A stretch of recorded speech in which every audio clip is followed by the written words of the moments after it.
Hai semuanya, Assalamualaikum warahmatullahi wabarakatuh. Terima kasih udah klik video ini dan welcome di channel aku lagi ya. Jadi video malam ini aku akan ngebahas tentang kasus pembunuhan yang baru saja terjadi pada tahun 2022 lalu, di mana kasus ini terjadi di Desa Pasaribu, Kecamatan Dolok Sanggul, Kabupaten Humbang Hasundutan atau Humbahas di Sumatera Utara pada tahun 2022.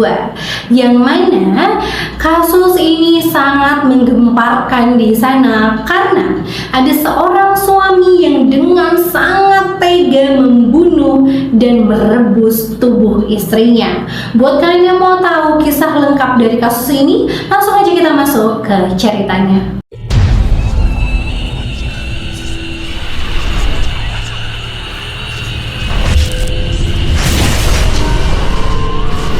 Jadi pada tahun 2022 lalu di Desa Pasaribu hiduplah satu keluarga kecil yang sangat bahagia. Kehidupan mereka baik-baik saja, di mana keluarga kecil itu terdiri dari sang ayah yang bernama Harapan Mute berusia 44 tahun dan istrinya bernama Nurmaya Situmorang serta seorang anak laki-laki. Yang seperti aku bilang tadi, kehidupan mereka adem ayem aja, walaupun sang suami itu pernah masuk ke rumah sakit jiwa karena ada gangguan kejiwaan pada tahun 2014, tapi sampai tahun 2022 itu keluarga mereka masih baik-baik saja. Namun kebersamaan mereka harus sirna, dan semua itu karena hal mengerikan yang menimpa keluarga ini.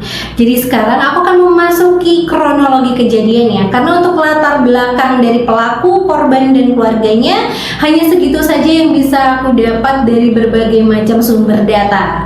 Kita masuk ke kronologi kejadian.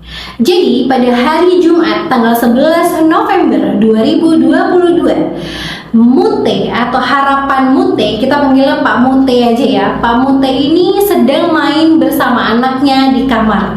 Dia main-main di kamar sama anaknya, menghabiskan waktu dengan anaknya di kamar itu kan, main-main. Nah sementara sang istri Bu Nurmaya ini sedang memasak makan siang untuk anak dan suaminya. Ketika Bu Nurmaya ini sudah selesai masak, dia panggil anaknya, dia panggil suaminya untuk makan siang bersama di meja makan mereka.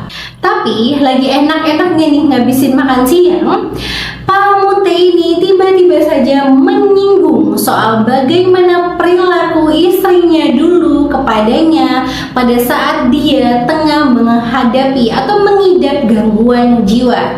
Di mana Pak Mute mengaku ataupun mengungkit bahwa sang istri ini waktu dia sakit gangguan jiwa pada tahun 2014 itu katanya memperlakukan dia semena-mena, kasar, suka ngatain dia ngomong kotor, suka main fisik sama dia dan bla bla bla bla gitu kan. Nah terus katanya karena mendengar semua ungkitan dari sang suami, si istri ini Bu Nurmaya ini tidak terima dong ya kan, karena dia merasa pada saat itu sepertinya dia tidak sekasar itu, tidak sekeras itu juga menurut dia gitu kan. Nah Bu Nurmaya ini terus mengatakan pada Pak Mute dengan kata-kata, ini koreksi kalau aku salah ya, aku mendapatkan kalimat ini di berita sih, jadi mohon maaf kalau aku salah dalam pengucapan ya.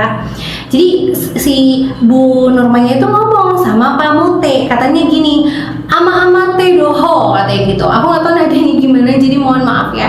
Yang artinya suami tai kau gitu tuh. Kalau kalian yang memang benar-benar orang Sumatera Utara dan tahu, tolong koreksi kalau aku salah di bawah. Oke, terima kasih. Nah, mendapati respon seperti itu dari istrinya, ini pun nambah naik pitam, dia makin emosi, makin kesetanan ya kan. Orang dia lagi mengungkit kesalahan istrinya, kenapa istrinya malah balik memaki dia gitu loh ya kan. Terus Pak Mute ini langsung berdiri dari meja makan, mencengkram leher dari Bu Nurmaya dan menanyakan hal yang menurut aku sangat tidak perlu ditanyakan, dimana Pak Mute bertanya pada istrinya, kamu masih mau hidup atau tidak, kata Pak Mute sama Bu Nurmaya ya kan. Terus ketika dicengkram lehernya sama Pak Mute, Bu Nurmaya ini memohon maaf dan dia meminta dibun-bun saja sama Pak Mute. Di sini aku agak sanksi sih sama ini, emang iya ya, maksudnya dia minta dibun-bun aja sama Pak Mute karena katanya dia udah gak sanggup gitu loh sama perilaku ataupun ngadepin suaminya. Tapi taruhlah ya, memang aku sesuai dengan apa yang aku dapat aja beritanya gitu loh. Jadi katanya si Bu Nurmaya ini seperti yang aku bilang tadi, dia meminta maaf dan dia minta cepatlah dibun-bun aja aku ini, kata si Bu Nurmaya ke Pak Mute, ya kan? Karena mendengar kalimat dari istrinya yang minta dibun-bun, Pak Mute pun langsung mengambil pisau belati sepanjang 30 cm. 30 cm sepanjang ini berarti ya? Panjang banget ya. Dan setelah itu dia langsung menusuk leher istrinya sebanyak 1 kali. Akibat dari tusukan di leher itu, tubuh Nurmaya atau Bu Nurmaya pun langsung terjatuh ke lantai dalam keadaan terkelungkup. Terus, apakah Pak Mute ini berhenti ketika melihat istrinya sudah tergeletak tidak berdaya? Enggak. Pas ngelihat istrinya sudah terkelungkup kayak gitu, Pak Mute dengan tega terus menendang-nendang istrinya sampai memastikan bahwa istrinya memang sudah tidak bernyawa. Ketika dia melihat bahwa istrinya sepertinya sudah meninggal dunia, Pak Mute pun langsung menutupi jasad istrinya dengan selimut, lalu kembali ke meja makan tadi untuk menenangkan sang anak yang tengah menangis, dan katanya sang anak melihat kejadian menyeramkan itu. Pak Mute pun membawa anaknya ke kamar, menenangkan anaknya, dan ketika sang anak sudah terlihat tenang dan sudah tidur, Pak Mute pun kembali ke ruang tamu dan memindahkan jasad sang istri menggunakan alas tikar yang memang ada dijadiin alas buat tubuh istrinya jatuh tuh, kebetulan ada tikar kan. Diseretlah jasad istrinya itu dari ruang tamu pindah ke dapur. Nah, setelah memindahkan jasad istrinya, Pak Mute pun berlari ke kamar mandi untuk membersihkan tubuhnya serta pakaiannya dari darah sang istri. Setelah semuanya bersih, Pak Mute kembali lagi ke ruang tamu untuk membersihkan darah-darah yang ada di lantai dengan kain pel. Kayak astagfirullahaladzim, ya Allah, kok aku tuh jujur ya, aku mau komen tapi aku juga bingung karena gimana pun kan Pak Mute ini pernah punya riwayat sakit jiwa kan. Cuman kan itu tahun 2014 ya. Ada sumber yang bilang tahun 2014, ada sumber yang bilang tahun 2017. Tapi kan dalam jangka waktu itu menuju tahun 2022 kan lama ya, dan selama itu kan mereka baik-baik aja. Pak Mute sanggup menahan amarahnya. Kok di tahun ini sampai harus astagfirullahaladzim, ya Allah. Terus lanjut. Terus, kalian pikir sudah selesai? Apakah Pak Mute puas dengan jasad istrinya yang sudah meninggal itu? Tidak. Karena kenyataannya pada jam 18.30 pada saat itu, Pak Mute menyeret jasad istrinya tadi yang ke dapur tadi, lalu menusuk-nusuk dada korban sebanyak 2 kali agar istrinya benar-benar meninggal dunia. Setelah itu, setengah jam kemudian, harap si Pak Mute kembali lagi ke dapur dan langsung memotong bagian leher korban dan memasukkan bagian kepala sang istri ke dalam kantong plastik, lalu dimasukkan lagi ke dalam karung. Boom, dia dengan teganya ngebun-bun istrinya, ditusuk lehernya, terus ditusuk lagi dadanya 2 kali, terus kepalanya disembelih hampir ya. Astagfirullahaladzim, ya Allah, kenapa ya Allah? Kayak kalian kayak aku. Aduh, ini baru kejadian lagi 2022 lagi nih. Aduh ya Allah. Terus udah memasukkan kepala sang istri ke dalam karung, pelaku kembali mengambil selimut dan juga sarung untuk menutupi jasad istrinya yang cuma tubuh tanpa kepala doang tadi loh, ya kan? Nah, setelah itu dia kembali lagi untuk tidur bersama anaknya di kamar, seperti tidak terjadi apa-apa, seperti tidak habis melakukan apa-apa, dan dia bersikap biasa saja di depan anaknya. Aduh, tarik nafas terus setiap ngebahas-bahas kasus kayak gini tuh kayak, aduh ya Allah. Terus jam 11 malamnya dia bangun lagi dari tidurnya, kembali lagi ke dapur, kembali lagi ke jasad istrinya yang merupakan tubuh tanpa kepala tadi, dan memotong tubuh istrinya menjadi beberapa bagian saja. Ya Allah. Dan memasukkan tubuh istrinya ke dalam panci, lalu merebusnya. Iya, kalian tidak salah mendengarnya. Dia memasukkan seluruh potongan tubuh istrinya yang sudah dia potong kecil-kecil, dimasukkannya ke dalam panci, terus direbus sama Pak Mute. Setelah dia memastikan bahwa rebusannya sudah selesai, Pak Mute pun langsung kembali ke kamar dan tidur lagi. Bye, gitu aja ceritanya, udah selesai, kelar aku ngomongin ini. Astagfirullahaladzim, ya Allah. Belum selesai, tunggu ya, kita lanjut lagi. Selamat beremosi ria bersama ya kita ya. Terus ya, pada pukul 12:30 dini hari, pelaku bangun lagi lalu meminum air putih dan kembali merebus potongan tubuh istrinya. Aku nggak ngerti, mungkin diulang rebusnya atau ada bagian tubuh istrinya yang belum kerebus semua. Nggak ngerti, pokoknya keterangannya begitu deh. Dia ngerebusnya kayak 2 kali, malamnya sama dini harinya direbusnya lagi itu tubuh bininya ya kan. Terus kalian udah sakit kepala, udah emosi, aku udah puyeng juga dari tadi. Kalian tahu part yang paling membagongkan, yang lebih gila lagi di kasus ini? Pak Mute tidak hanya merebus jasad istrinya, tapi dia juga membumbui rebusan itu dengan bumbu dapur sesuai racikannya. Astaga, itu dibumbuin tau jasad istrinya, dikasih bumbu sama dia kayak bener ngebuat sop itu jasad istrinya, padahal itu isi pancinya tuh potongan tubuh istrinya. Kebayang gak sih sama kalian? Ya Allah, astagfirullahaladzim, ya Allah, bocah polo kita lihat dia ngebahas ini saya. Terus lagi dicicip sama dia. Iya, jadi dia nyicip kuah kaldu dari potongan jasad istrinya yang udah dibumbuin tadi, dicicip rasanya sama si Pak Mute ini. Ya Allah, otak aku nggak sampai ngebahasnya. Nih kita lanjut dari yang tadi ya. Nih kita lanjutin nih. Astagfirullahaladzim, aku butuh pernafasan yang sangat-sangat banyak. Aku butuh oksigen yang sangat banyak ketika membahas kasus gila yang satu ini, ya kan? Nah, setelah dia merebus potongan tubuh istrinya itu, terus kan dibumbuin tuh, ya kan? Dicicipin kan sama dia. Nah, habis itu dia tidur lagi. Nih orang gila satu tidur lagi nih ya.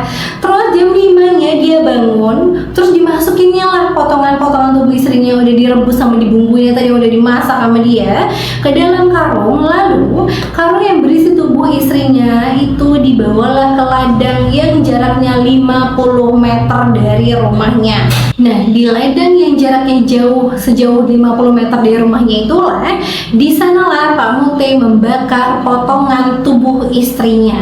Dan ketika dia sudah selesai membakar semuanya pada pukul 7.30 pagi, dia pun mendatangi keponakannya yang bernama Hari Jumade Mute dan mengungkapkan dan mengakui semua perbuatannya, di mana dia telah membunuh istrinya. Sang ponakanku yang terkejut dengan pengakuan omnya itu pun langsung melaporkan kepada sang ayah yang bernama Marnangkung Mute, dan ayah dan anak dan mulut asa. Ayah dan anak ini pun melaporkan kejadian ke polisi setempat. Mendengar kabar itu, polisi setempat pun dengan sangat gercep, dengan sangat cepat mendatangi TKP dan menemukan potongan tubuh yang tengah dibakar di ladang itu. Dan potongan tubuh ataupun jasad dari Bu Nur Maya ini pun dibawa ke rumah sakit untuk divisum serta diotopsi. Sementara di waktu yang sama, polisi pun berhasil meringkus dan menangkap Pak Harapan Mute. Tapi katanya ada versi lain juga nih dari berita ini, di mana sebenarnya Pak Mute ini tidak mengakui bahwa dia membunuh istrinya kepada sang ponakan si Hari tadi, melainkan ketika Pak Mute tengah membakar tubuh istrinya itu, tubuh istrinya sudah dipotong-potongnya tadi di ladang itu, keponakannya ini si Hari Jumadi memergoki beliau tengah membakar sesuatu yang aneh, melaporkan kejadian itu ke sang ayah. Lalu barulah Pak Narmangko ini Pak Marnangko ini pun mendatangi TKP yang dikatakan oleh sang anak, dan ketika didekati, Pak Marnangko melihat dari karung yang tengah dibakar itu mencuat sepotong kaki. Melihat itu tentunya Pak Marnangko langsung ketakutan, langsung kaget, shock kan, dan dia pun langsung melaporkan apa yang dilihatnya dengan mata kepalanya sendiri itu ke kantor polisi. Nah, warga yang melihat banyak polisi di ladang itu mengerubunin sesuatu itu, mulailah tahu penyebab kenapa polisi mendatangi tempat itu, dan mereka pun mengetahui bahwa telah terjadi kasus yang sangat mengerikan di mana ada seorang suami yang tega membunuh istrinya, memotong-motong tubuhnya, merebusnya, lalu membakarnya.